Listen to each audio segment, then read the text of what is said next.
Bismillahirrahmanirrahim. Rabbi zidni ilman warzuqni fahman. Allahumma arzuqni al-fahma wal ilma wal hikmata wal aqla birahmatika ya arhamar rahimin. Rabbi shrah li sadri wa yassir li amri wahlul 'uqdatam min lisani yafqahu qawli. Al-babu awwalu fi 'uqubati tarikati shalah. Ini bab yang pertama pada menyatakan siksa orang yang meninggalkan sembahyang. Firman Allah Ta'ala di dalam Al-Quran, Fa'aqimus salata inna salata kanat 'alal mu'minina kitaban mawquta. Yakni dirikanlah oleh kamu akan sembahyang, bahwasanya sembahyang itu adalah ia atas segala orang yang beriman, yang difardukan waktunya atas mereka itu. Dan lagi firman Allah Ta'ala di dalam Quran,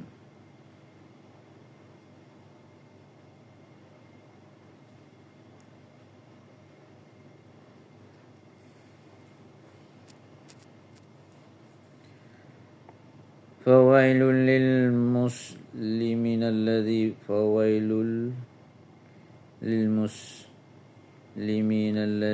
hum an salatihim sahun. Fawailul lil musallin alladhina hum an salatihim sahun. Yakni maka dimasukkan Allah Ta'ala ke dalam neraka adalah mereka itu lalai dan lupa, yakni ditinggalkan akan sembahyang.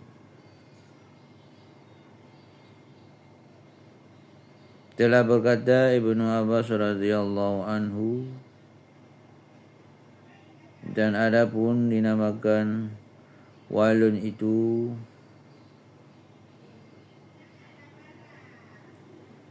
satu wadi, yakni tempat yang di dalam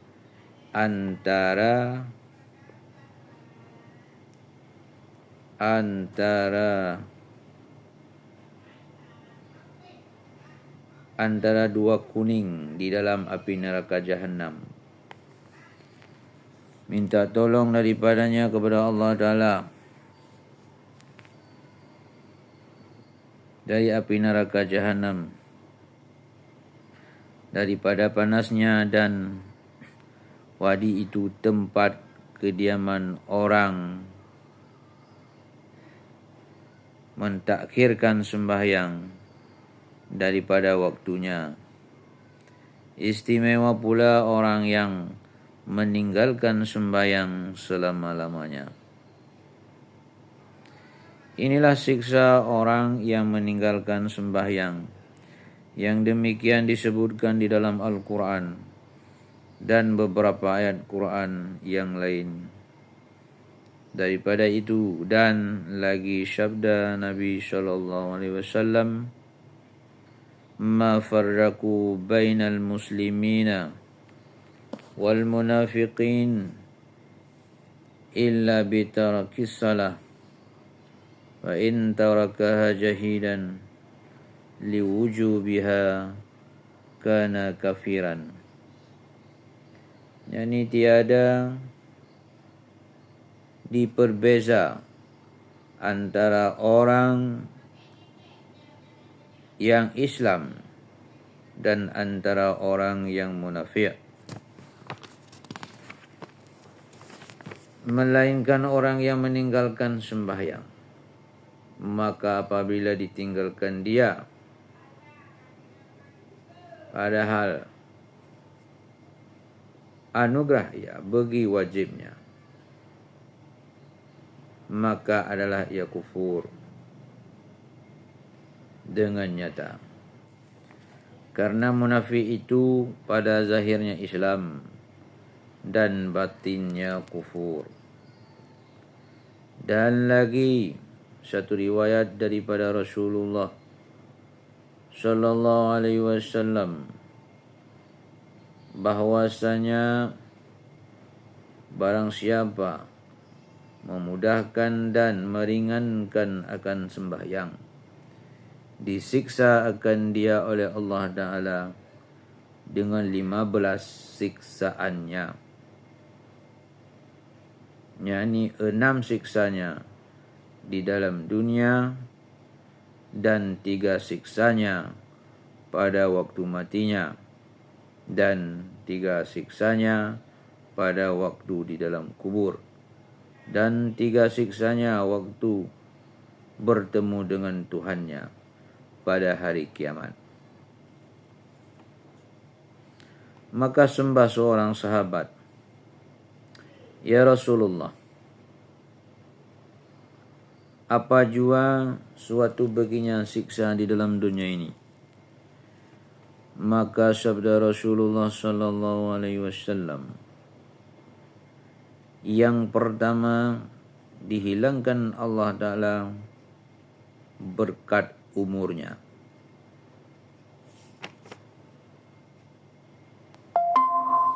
Dan yang kedua, dihilangkan Allah Ta'ala akan rezekinya, akan berkat rezekinya. Dan yang ketiga, dihilangkan Allah Ta'ala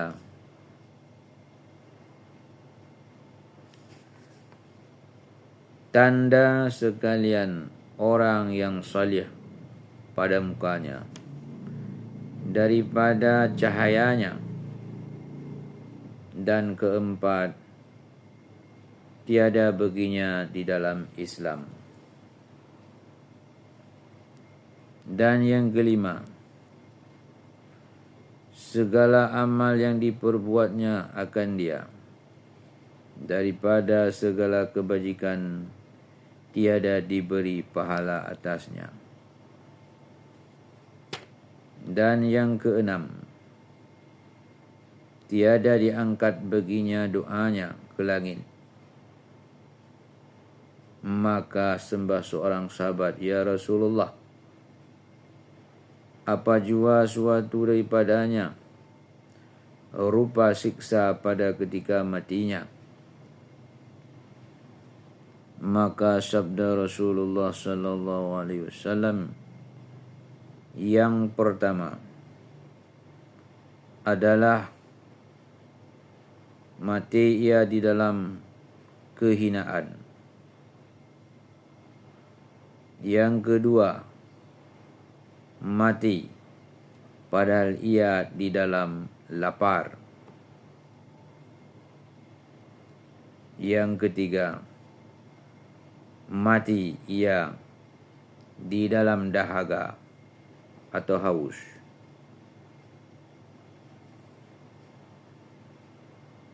Dan jikalau diminumkan sekalian air di dalam dunia ini, niscaya tiada putus, tiada puas dahaganya, tiada hilang dahaganya." Maka sembah seorang sahabat, "Ya Rasulullah,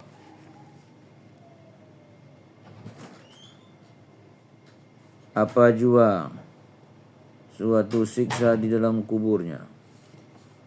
Maka sabda Rasulullah sallallahu alaihi wasallam, "Yang pertama, disempitkan Allah Ta'ala akan kuburnya. Dan yang kedua,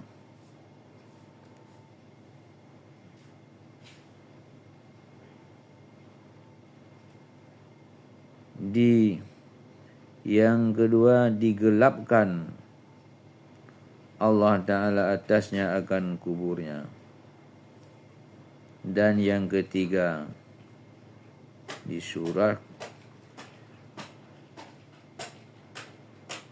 disuruhkan dengan dia seorang malaikat menyiksa akan dia di dalam kuburnya hingga hari kiamat. Kata setengah ulama, disuruhkan Allah Ta'ala atasnya di dalam kubur satu ular yang bernama ular itu Sajaul Akra. Matanya dari api neraka dan kukunya setengah daripada besi. Panjangnya tiap-tiap satu kukunya setengah daripadanya perjalanan satu hari. Dan adalah sertanya pemukul daripada besi. Maka berkata ia akan main itu, suaranya seperti petir yang amat keras. Berkata ia, disuruhkan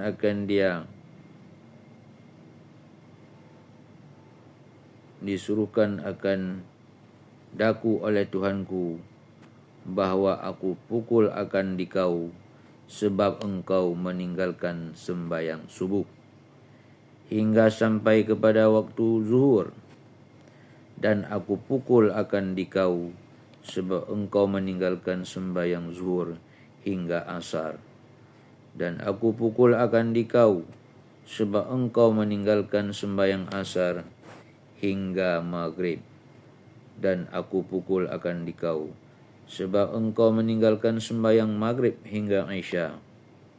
Dan aku pukul akan dikau, sebab engkau meninggalkan sembahyang isya hingga subuh. Maka tiap-tiap sekali pukul itu, maka tiap-tiap sekali pukul itu, masuklah badan itu ke dalam bumi 70 hasta. Maka dimasukkan oleh malaikat itu akan kukunya ke bumi. Maka dikeluarkannya lah ia kembali. Kemudian dipukul kemudian. Maka senantiasalah di dalam pukulan malaikat itu hingga hari kiamat. Na'udzubillah min zalik.